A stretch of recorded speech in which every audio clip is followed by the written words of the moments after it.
E aí, meu amado fera, meu querido aprovado, voltamos aqui para a nossa aula para falar de sais, continuação do nosso assunto de funções inorgânicas. Nossa terceira função inorgânica são os sais. Então, para a gente entender melhor, o sal mais famoso, o sal que a gente mais conhece, que todo professor fala, e eu não vou ser diferente, eu vou falar também, logicamente, é o nosso querido sal de cozinha, NaCl. Mas existem vários outros sais, certo? Existe o sal no calcário, no gesso, e o talco também, apresenta em sua estrutura a composição de sal. Então nós temos vários tipos de sais. Eu falei do NaCl porque é o sal mais famoso, beleza? Então, assim como os ácidos e as bases, os sais fazem parte da química inorgânica. E é essa função inorgânica que nós vamos estudar agora. Certo? A definição para sais, de acordo com o conceito de Arrhenius, é o seguinte. Todo sal tem um cátion, que é carga positiva, e um ânion, que é carga negativa. Esse cátion aqui, para ser um sal, esse cátion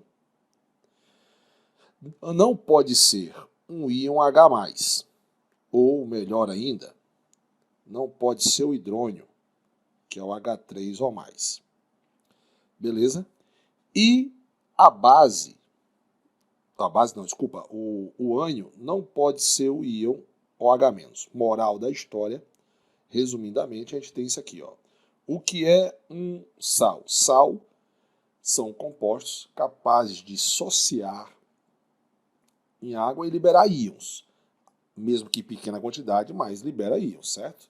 Esses íons, cátions e ânions, o cátion não pode ser um íon H+, que é o hidrônio, na forma simplificada, né?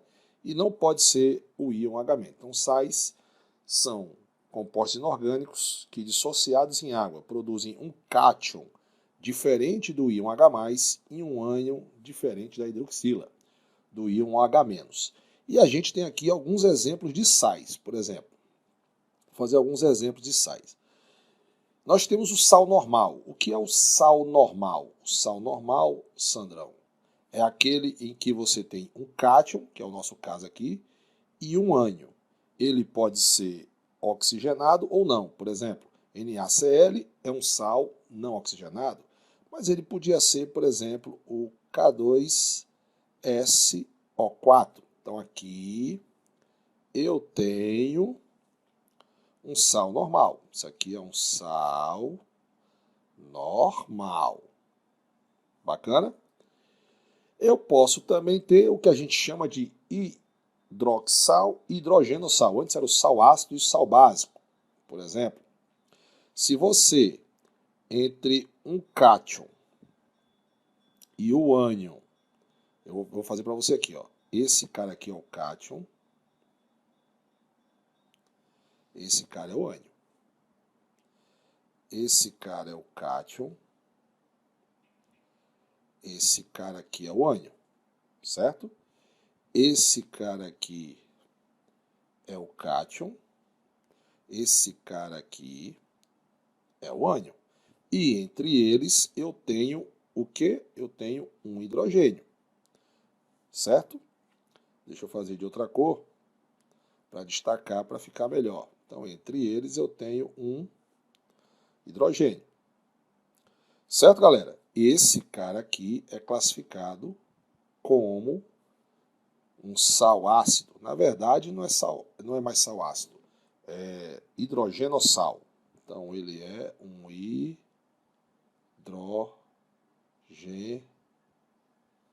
Não deu aí, porque teve que ficar um S lá, um SK, hidrogenossal, tá? O português ficou errado aí, viu, galera? Deixa eu apagar para fazer certo, para depois o cara não escrever. Já tá errado aí. Deixa eu colocar aqui. Hidrogenossal. Beleza? Por exemplo, se eu tivesse colocado um OH- no meio, vou fazer mais para cá para caber ali. Então ficaria assim, ó, por exemplo, FeOHNO3.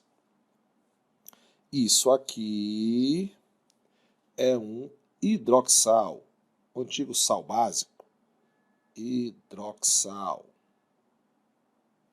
Por que, Sandrão? Porque observe que entre o cátion e entre o ânion, eu tenho um OH-. Deixa eu pegar uma outra cor aqui. Eu tenho OH-. Tá vendo aí? Então eu tenho hidroxal. Eu tenho também o sal misto. O que é um sal misto, Sandrão? O sal misto é aquele que tem 2 cátions e um ânion, ou 2 ânions e um cátion. Por exemplo, NaK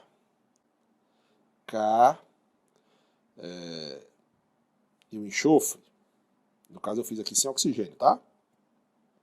Ou eu tenho aqui, por exemplo, o AlClSO4. Observe aqui que nesses 2 exemplos eu tenho aqui, olha só, foca no gordinho aqui. 2 cátions, bacana? E um ânion. Aqui, 2 ânions. É fácil identificar os 2 ânions, né? São ametais e o metal alumínio. Então, na verdade, eu tenho aqui o que a gente chama de sal, presunto e queijo, sal misto. Certo, galera? Beleza? Então, nós temos aí uma pequena introdução para você de sal. Gostaria de lembrar também que um sal, né, observação de Sandrão, que a gente vai falar sobre esse assunto, observação do tio Sandrão, um sal ele pode ser obtido pela reação entre ácidos e bases, que a gente chama de reação de Peraí que esse U ficou parecendo um O. Neutralização. Ou salificação. Certo, galera? Então, reação de neutralização ou salificação.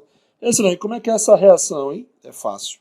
Uma reação de neutralização e salificação é a reação entre ácido mais base vai formar água e sal. Eu tenho uma reação de neutralização, certo? Os íons H+ do ácido são neutralizados pelos íons OH- da base e vice-versa. E aí você pode ter uma solução um pouco mais ácida ou um pouco mais básica, aí depende da força do ácido ou da base. Por exemplo, quando você pega 2 ácidos fortes, eu vou fazer aqui 2 ácidos fortes para a gente. Eu vou só mudar de cor aqui, pronto. Vamos supor que você pega aqui HCl e reage com NaOH, beleza? Isso vai produzir água, e aí o Sandrão vai dar um macete para você, não perca essa aula de reação de neutralização, que a reação de neutralização vem de quem, Sandrão? Pronto. Ele vem, o hidrogênio do ácido reage com o H da base, presta atenção, o hidrogênio do ácido reage com o H da base e forma água. E o que é que sobrou? Sobrou quem, meu fera? Ah, Sandrão, sobrou o HCl e sobrou o Na. Justamente, o HCl e o Na vão se juntar e vão formar o sal. NaOH. NaCl. Primeiro vem o metal, né? Menos eletronegativo, depois vem o ametal na hora de se escrever a fórmula molecular. Então não perca essa aula, eu vou dar vários macetes para você fazer a reação de neutralização bem rápido, ok? Então vamos embora, vamos para a próxima aula. Vamos lá.